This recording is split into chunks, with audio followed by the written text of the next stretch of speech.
Today, the Michigan Supreme Court ruled that people who were catastrophically injured in car crashes before the summer of 2019 are entitled to ongoing care from their insurance. The ruling relates to the no-fault insurance reform when the state imposed a fee schedule and a cap on benefits. Lawmakers said the reform would save Michigan drivers money, but those catastrophically injured said it would cost them a lot of care. The court ruled 5-2 that people injured before the reform went into effect do have a contractual right to continued care.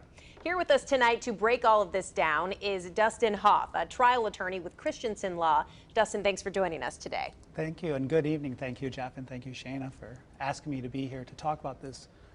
Well, we've all been waiting for this decision. It's the end of the term. It came out this morning, so I'm thankful that you have me here to give you my insights. Absolutely, and it can be a little confusing for your average person who doesn't follow the happenings in the insurance world. But if you could break down what the decision was today and what was the case that led to all of this. Yeah, that's a really good question. So the easiest way to think about it, you've heard a lot about these terms, retroactivity, prospective, standing. Let's just think of it this way. Shayna, you offer me a policy when you're going to give me certain insurance coverage and benefits. In exchange, I give you money, which is the premium. Then we both sit down, write out the terms of the contract, we both sign it. Later, the legislature decides we're going to change that and we're going to take away some of those benefits. The Michigan Supreme Court today said, no, we're not going to do that. What you and I originally agreed to, what we wrote down, that's going to be the terms of the agreement, and that's what we're going to follow. So that's really basically what it is. The contract that you signed, the promises that you made and that I made for that money to pay you is what's going to control this case. So are there people out there that are essentially owed money here, perhaps if their insurance policy changed during all of this? So anybody that was injured prior to June 11th of 2019, this case is going to apply to them. It's about 15,000 people. And these are catastrophically injured people, people with traumatic brain injuries, spinal cord injuries, paralyzed, maybe lost limbs, people like Vladimir Konstantinov. That's really who we're talking about here. And it's two provisions. One, the cap on 56 hours of attendant care per week, that no longer is valid. So you can get as much attendant care as you need, as medically needed, prescribed by your doctors. The second provision is the reimbursement to those providers that are providing you that care. Now there is no fee cap that is tied to Medicare rates for that.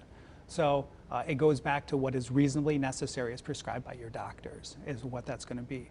So it applies to them. Now if you were injured after June 11th, 2019, so you're in that car accident after that period of time, this does not apply to you. You are still going to be bound by those terms that the legislature put in place when they made the amendments. So it really affects a very small group of people, but people who are really, really injured and really needed the help.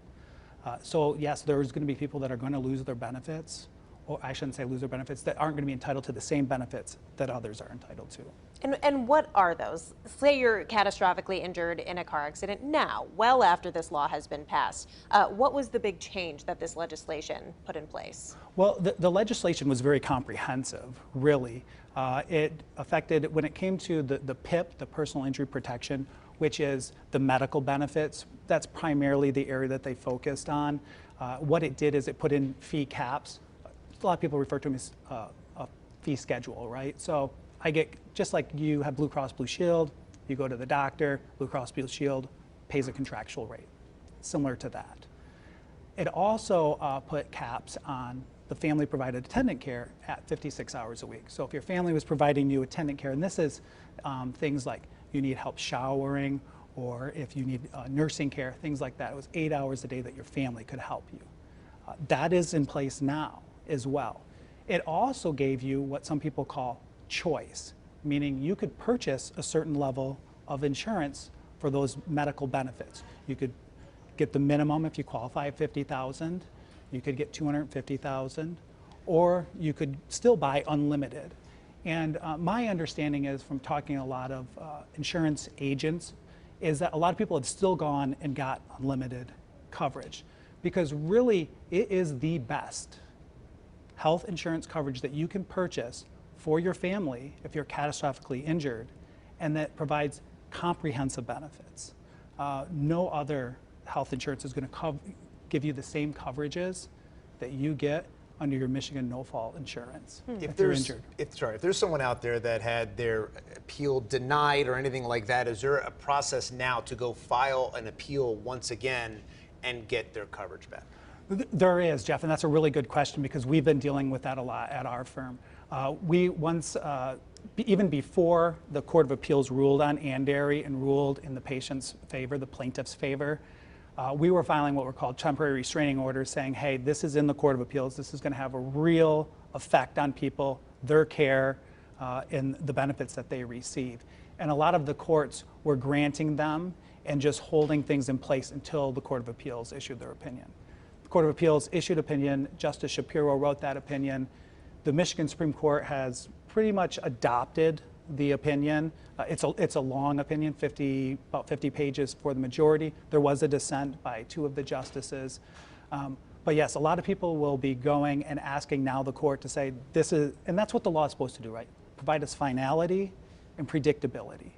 And so they're going to be going and they're going to be asking the court, hey, now that we have a ruling on this, all these people that it applies to, these 15,000 people, their benefits need to be restored at the same protections that they were prior to June 11th of 2019. All right. This is Dustin Hoff, trial attorney with Christensen Law. Thanks so much for joining us, Dustin, and for helping to break that down. Thank you guys so much. Appreciate your time.